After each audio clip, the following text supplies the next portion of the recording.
দেশের জাতীয় সংসদ ভবন সহ গুরুত্বপূর্ণ স্থাপনাগুলোতে নাশকতার আশঙ্কা দেখা দেওয়ায় দেশজুড়ে বিশেষ সতর্কতা জারি করেছে পুলিশ সদর দপ্তর।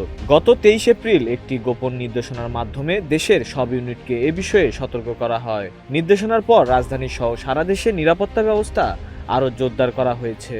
পুলিশ সূত্রে জানা গেছে, একটি নিষিদ্ধ উগ্রবাদী সংগঠনের সঙ্গে আইন শৃঙ্খলা বাহিনীর চাকরিচ্যুত 2 সদস্যের যোগসাজশের তথ্য পাওয়ার পর এই পদক্ষেপ নেওয়া হয়। তাদের বিরুদ্ধে সম্ভাব্য হামলার পরিকল্পনার তথ্যও তদন্তে উঠে এসেছে।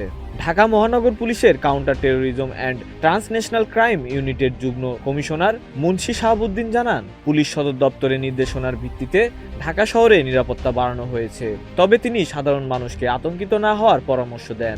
তদন্ত সংশ্লিষ্ট সূত্র বলছে, গ্রেপ্তার হওয়া এক নিষিদ্ধ সংগঠনের সদস্যের কল রেকর্ড ও তথ্য বিশ্লেষণ করে সম্ভাব্য হামলার পরিকল্পনার বিষয়টি জানা যায়। ওই ব্যক্তির সঙ্গে চাকরিচ্যুত 2 সদস্যের নিয়মিত যোগাযোগ ছিল বলেও তথ্য পাওয়া গেছে।